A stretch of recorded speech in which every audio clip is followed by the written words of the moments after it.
ይህ በዕለተ ሮብ የሚቀርብላችሁ የማህበረ ትጋት ድምፅ ነው።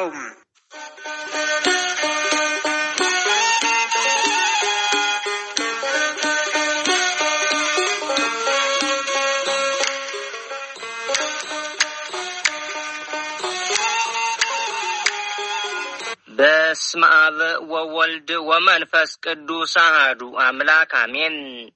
በኦርቶዶክሳዊት ቤተክርስቲያናችን የበዓላት ቀኖና መሰረት የአብይ ጾም 3ኛ ሳምንት ምኩራብ ተብሎ ይጠራል። በዚህ ሳምንት ጌታችን መድኃኒታችን ኢየሱስ ክርስቶስ ወደ ኢየሩሳሌም ቤተ መቅደስ መሄዱን፣ በቤተ መቅደሱ የማይገባ ንግድ ያደርጉ የነበሩትን የአባቴን ቤት የንግድ ቤት አታድርጉ ብሎ መገሰጹን፣ የሚሸጡ የሚለውጡትንም መገለባበጡን ደቀ መዛሙርቱም ልበ አምላክ ክቡር ዳዊት አስቀድሞ በትንቢት የቤትህ ቅናት በላይ በማለት የተናገረው እንደተፈጸመ ማስተዋላቸው የሚታሰብበትና የሚተነተንበት ነው። የዮሐንስ ወንጌል ምዕራፍ 2 ከቁጥር 13 እስከ 17። ሰላም ጤና ይስጥልን ውድ አድማጮቻችን፣ ትጋት የአባ ዮሐንስ የመንፈስ ቅዱስ ፍሬዎች እንደምን ሰነበታችሁ? የእግዚአብሔር ሰላም በያለንበት ከሁላችን ጋር ይሁን፣ አሜን። ይህ በዕለተ ረቡዕ ተዘጋጅቶ ወደ እናንተ የሚቀርብላችሁ መንፈሳዊ የዜና መርሃ ግብራችን ነው። በዛሬው የዜና ሀተታችን የአብይ ጾም 3ኛ ሳምንት ምኩራብ በሚባል ይዘንላችሁ ቀርበናል። ከዜናው ጋር አብረናችሁ ቆይታ የምናደርገው እኔም ወንድማችሁ ወልደ ሰንበትና እህታችን ትዕግስት በጋራ በመሆን ነው። እስከ መርሃ ግብራችን ፍጻሜ አብራችሁ እንድትቆዩ እየጋበዝኩ እኔ ወደ ዝርዝር ዜናው አልፋለሁ። የቅዱሳት መጻሕፍት መልእክት እስከ ዓለም ፍጻሜ ለሚመጡ ምዕመናን በሙሉ ትርጉም ያላቸው ናቸውና ቅድስት ቤተ ክርስቲያን ከየዘመኑ ሁኔታ አንጻር ከቃለ እግዚአብሔር እንዳንርቅ ታሪኩን መነሻ በማድረግ ታስተምራለች። በዚህች አጭር ጽሑፍም የሳምንቱ የዕለቱ የወንጌል ንባብ ተብራርቷል። ጌታችን ኢየሱስ ክርስቶስ በጥምቀቱና በቃና ዘገሊላ ተአምራቱ አምላክነቱን ገልጦ ሕዝቡን ማስተማር ከመጀመሩ በፊት በነበሩት 30 ዓመታት በተደጋጋሚ ወደ ቤተ መቅደስ መጥቷል። ከእነዚህም መካከል በምሳሌነት ሊጠቀሱ የሚችሉት በሥርዓተ ኦሪት መሠረት በተወለደ በ40ኛው ቀን ወደ ቤተ መቅደስ መምጣቱ፣ የሉቃስ ወንጌል ምዕራፍ 2 ከቁጥር 22 እስከ 40 12 ዓመት በሆነው ጊዜ ከዮሴፍና ከእመቤታችን ጋር ለበዓል ወደ ኢየሩሳሌም በሄዱ ጊዜ ከእነርሱ ተለይቶ ወደ ቤተ መቅደስ በመሄድ የኦሪት ሊቃውንትን ሲጠይቃቸውና ሲሰማቸው የነበረ መሆኑን የሉቃስ ወንጌል ምዕራፍ 2 ከቁጥር 41 እስከ 47 ናቸው። በእነዚህ ጊዜያት ወደ ቤተ መቅደስ ሲመጣ አገልጋዮቹ በስጋው ፍላጎታቸው ምክንያት በቤተ መቅደሱ የማይገባ ሥራ እየሰሩ ቢያይም አምላክነቱን ገልጦ የሚያስተምርበት የሚገስጽበት ጊዜ አልደረሰምና በዝምታ አልፏቸው ነበር። ጊዜው በደረሰ ጊዜ ሊቃናተ አይሁድ ባለመታዘዝ ያረከሱትን መቅደሱን ያነጻ ዘንድ መጣ። መስዋዕተ ኦሪት ይሰዋበት የነበረውን ቤተ መቅደስ ያነጻው ጌታ ራሱ የአዲስ ኪዳን መስዋዕት አድርጎ አቀርቧልና ኃላፊ ጠፊ የሆኑትን የብሉይ ኪዳን የመስዋዕት እንስሳት ከቤተ መቅደስ አስወጣ። አባታችን አባ ሕርያቆስ በቅዳሴ ማርያም ድርሰቱ አማናዊ የአዲስ ኪዳን መስዋዕት የሆነ የጌታችንን ቅዱስ ሥጋና ክቡር ደም ከብሉይ ኪዳን መስዋዕት ጋር በማነጻጸር በበግ በጊደርና በላም ደም እንደነበረው እንደ ቀደሙት አባቶች መስዋዕት አይደለም፣ እሳት ነው እንጂ ፍቃዱን ለሚሰሩ ልቦናቸውን ላቀኑ ሰዎች የሚያድን እሳት ነው።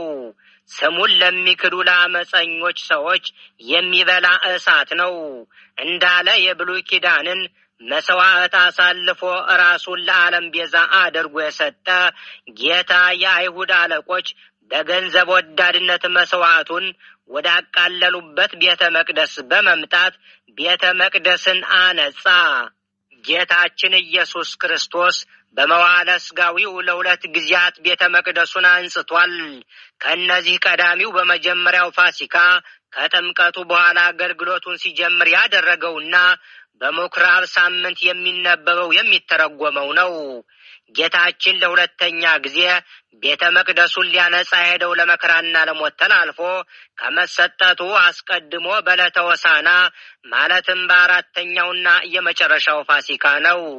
የማቴዎስ ወንጌል ምዕራፍ 21 ከቁጥር 12 እስከ 17። በዚህም ወቅት በተመሳሳይ ገዢዎችንና ለዋጮችን እንዲሁም የቤተ መቅደስ አለቆችን ቤቴ የጸሎት ቤት ይባላል፣ እናንተ ግን የሌቦችና የወንበዴዎች ቀማኞች ዋሻ አደረጋችኋት በማለት ገሰጻቸው። ስለሆነም ትንቢተ ነቢያትን የፈጸመ ጌታ በአገልግሎቱ በመጀመሪያና ፍጻሜ ላይ ወደ ቤተ መቅደስ የመጣው ቤተ መቅደሱን ለማንጻት ነበር። መድኃኒታችን ኢየሱስ ክርስቶስ ወደ ቤተ መቅደስ የሄደው የአይሁድ የፋሲካቸው በዓል በደረሰ ጊዜ እንደነበር ተጠቅሷል። እግዚአብሔር ባያዝንባቸውና ይህ የፋሲካ በዓል በትክክል ቢከበር ኖሮ የእግዚአብሔር ፋሲካ ኦሪት ዘጸአት ምዕራፍ 12 ከቁጥር 11 ይባል ነበር። እግዚአብሔር ለሙሴ የበዓላትን ሥርዓት ሲነግረው በዓላቱን በዓላት የእግዚአብሔር በዓላት በማለት ጠርቷቸዋል። ኦሪት ዘሌዋውያን ምዕራፍ 23 ከቁጥር 2። ይሁንና እነዚህን ቅዱሳት ጉባኤያትና በዓላት ሥርዓቱን የሚያቃልሉ በሃይማኖታዊ ሕግጋት የማይመሩ አገልጋዮች በሚያበላሿቸው ጊዜያት ጌታ በሕዝቡና በአገልጋዮቹ አዝኖ የኔ ያላቸውን በዓላትና ጉባኤያት የእናንተ ብሎ ይገልጻቸዋል። ከፍቃዱ ወጥተዋልና መባቻዎቻችሁንና በዓላቶቻችሁን ነፍሴ ጠልታለች። ትንቢተ ኢሳይያስ ምዕራፍ 1 ከቁጥር 14 እንዲል። ውድ አድማጮቻችን፣ ትጋት የአባ ዮሐንስ የመንፈስ ቅዱስ ፍሬዎች እነሆ ዘገባችን እንደቀጠለ ነው። ቀጣዩን ዘገባታችን ትዕግስት ታቀርብልናለች። በድጋሚ አብራችሁን ቆዩ።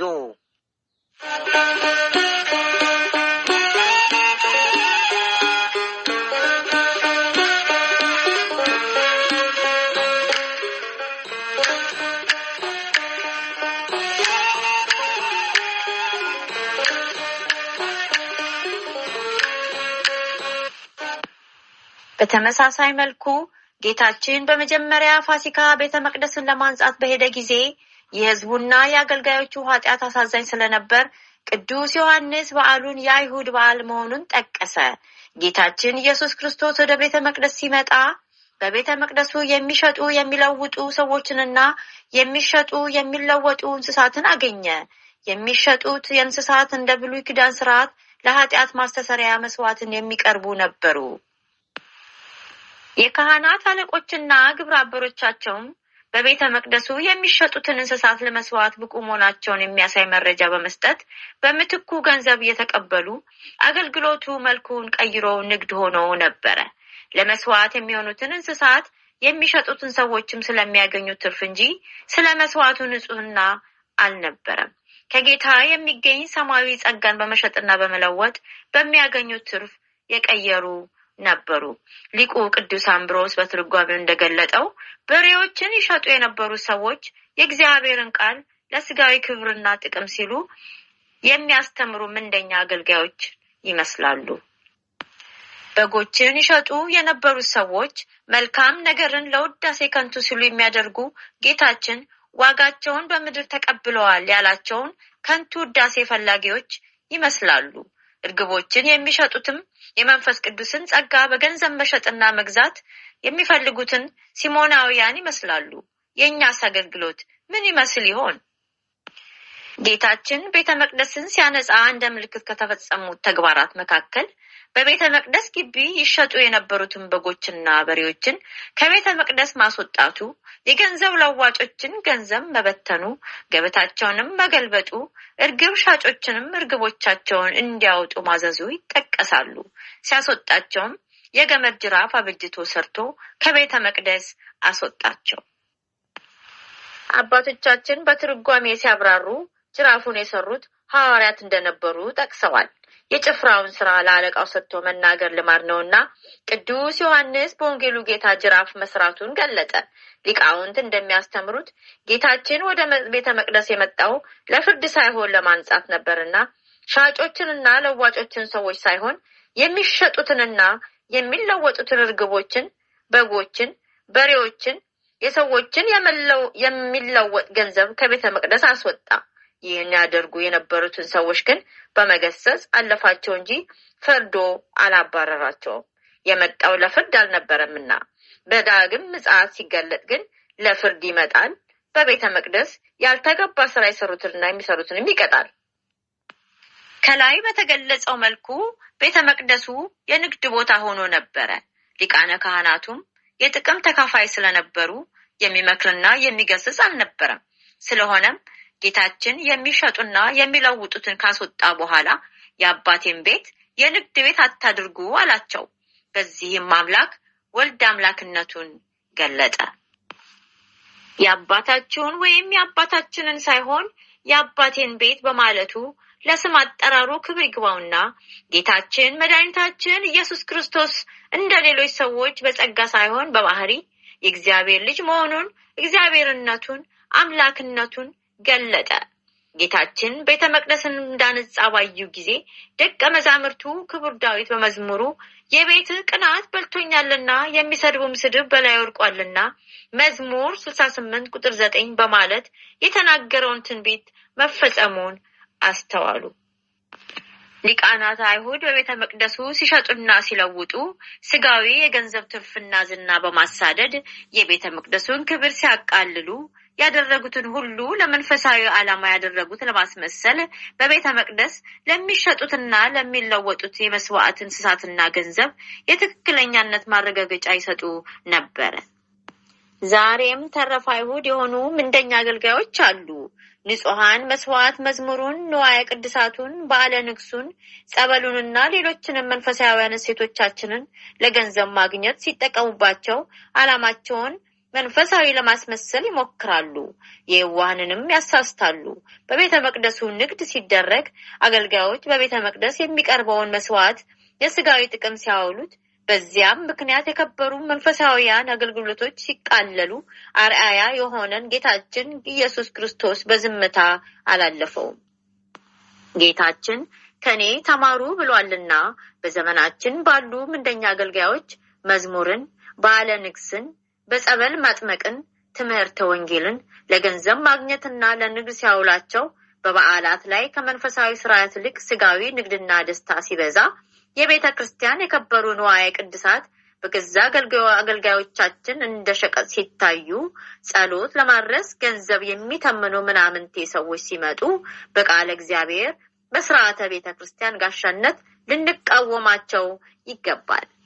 እኛ ዝም ብንልም የቤተ መቅደሱ ባለቤት ዳግም ይመጣል። የሚመጣው ግን እንደቀደመው ለማንጻት ሳይሆን ለፍርድ ነው። ስለሆነም ከሚፈረድላቸው እንጂ ከሚፈረድባቸው ግን እንዳንሆን አገልግሎታችን ለጽድቅና ለበረከት እንጂ ለገንዘብ፣ ለዝና፣ ለታይታ፣ ለከንቱ ውዳሴ አይሁን። እያንዳንዳችንም የእግዚአብሔርን ቤተክርስቲያን እንደ አይሁድ ሊቃናት ለገንዘብና ለዝና ማግኛነት የሚጠቀሙትን ምንደኛ አገልጋዮች ለይተን ልናውቅ አውቀንም ልንርቃቸው ይገባል። ውድ አድማጮቻችን፣ ትጋት አባታችን የአባ ዮሐንስ የመንፈስ ቅዱስ ፍሬዎች የተዋሕዶ ልጆች ሆይ እነሆ የዐቢይ ጾም 3ኛ ሳምንት ምኩራብ ከሚለው የዜና ሀብታችን ብዙ ትምህርት እንዳገኛችሁበት ባለሙሉ ተስፋ ነን።